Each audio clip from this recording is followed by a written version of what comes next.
Good morning. Today I would like to talk to you about an anniversary that I find worth mentioning.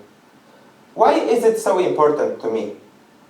Without something that happened exactly 26 years ago, I wouldn't be here, or at least I wouldn't be here as a citizen of free and democratic Poland. But it can have some significant meaning for all of us here, because in Windermere School we highlight the meaning and importance of democracy and freedom. The 4th of June 1989 had a very big impact on freedom, not just for Poland, but for all former Soviet republics and Soviet-controlled states in Eastern Europe. Therefore, today, being the 26th anniversary, I would like to tell you about the first democratic elections in Poland. Let me explain the geopolitical situation of my country after the World War II. Poland became a satellite state under the control of the Soviet Union. The newly appointed communist government introduced a policy of terror, surveillance and control.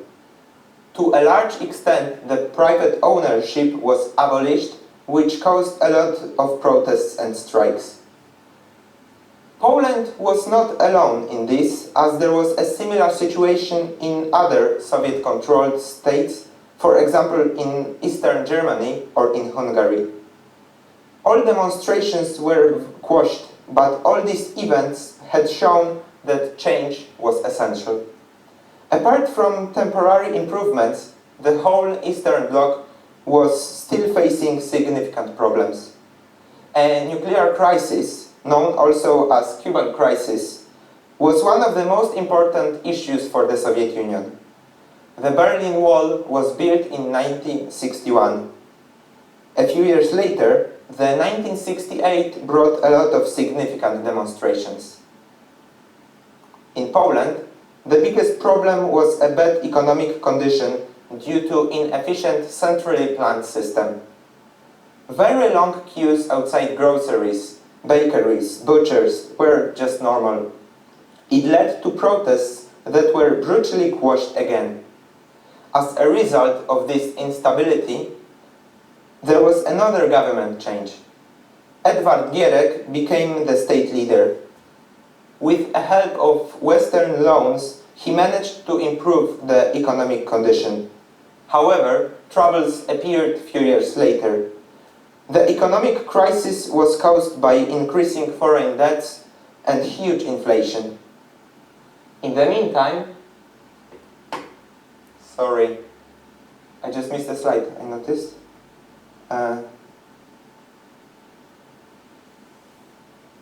Maybe in this case we can just go from in Poland the biggest problem was a bad economic condition. It is these slides. Yeah. Shall I? Yeah. Okay. In Poland the biggest problem was a bad economic condition due to inefficient centrally planned system. Very long queues outside groceries, bakeries and butchers were just normal. It led to protests that were brutally quashed again. As a result of that instability, there was another government change. Edward Gierek became the state leader. With the help of Western loans, he managed to improve the economic condition. However, troubles appeared few years later. The economic crisis was caused by increasing foreign debts and huge inflation. In the meantime, Karol Wojtyła was chosen as the head of the Roman Catholic Church. He adopted the name John Paul II. It was an important issue for the big Polish Catholic community and for the secular communist government as well. The political opposition got a lot of help from the church that time. The support was also received from the West, especially from the United Kingdom and the United States. These factors led to an increase in tensions between the government and the opposition. Again, as a result of economic downturn, the protests started to take place.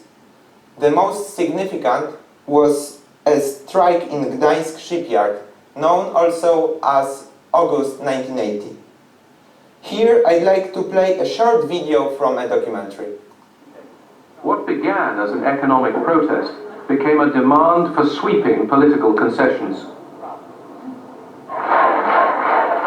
The government negotiators gave way to the workers' key demands. Wreszcie niezależne, samorządne związki zawodowe.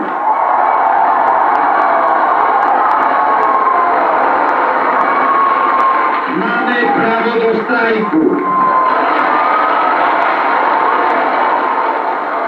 The workers were joined by intellectuals. Together they formed a new movement, Solidarity. Solidarity was the first such a movement in Eastern Europe. In few months, over 10 million Poles joined Solidarity. This fact caused a lot of tensions in the Soviet-controlled bloc. Therefore, General Wojciech Jaruzelski, the state leader, introduced the martial law in 1981. It was a result of pressure coming from Moscow. All demonstrations were violently quashed again. Leaders and active members of the Solidarity were imprisoned. Polish way to democracy was suddenly stopped. However, there was a big change in the Soviet Union in 1985 that influenced other Eastern European countries. Mikhail Gorbachev was chosen the first secretary of Communist Party of the Soviet Union.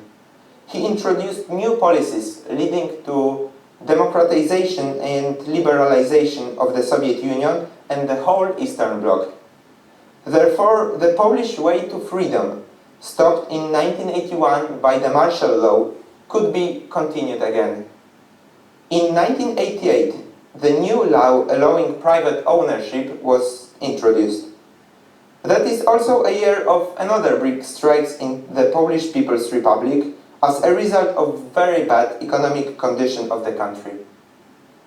The situation forced the communist government to start new negotiations with the opposition, which are well known as the Polish Round Table Agreement. The result was the introduction of an upper chamber of a parliament, the office of the president, and the most important, first democratic elections to the contract parliament. These elections took place on the 4th of June 1989.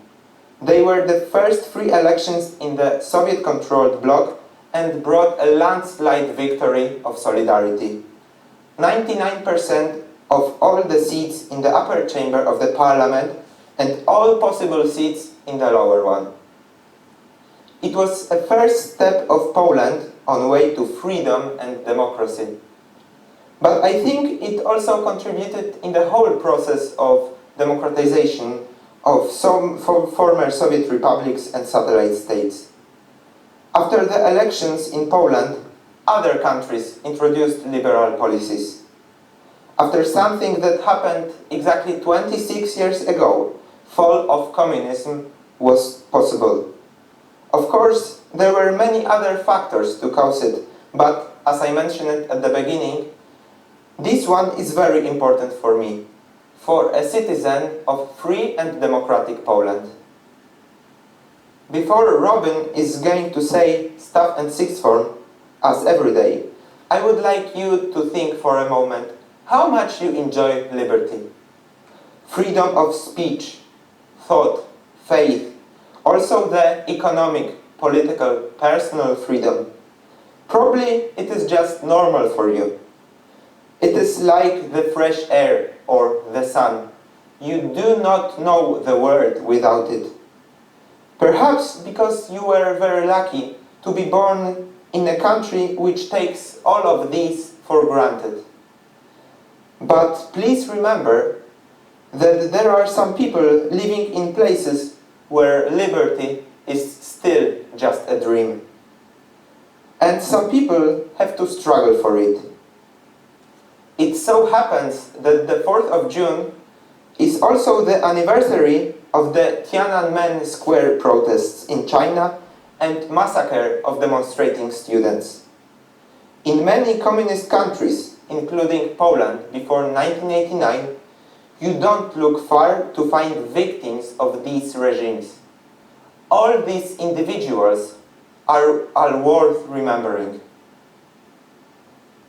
The elections of the 4th of June brought also a very positive message.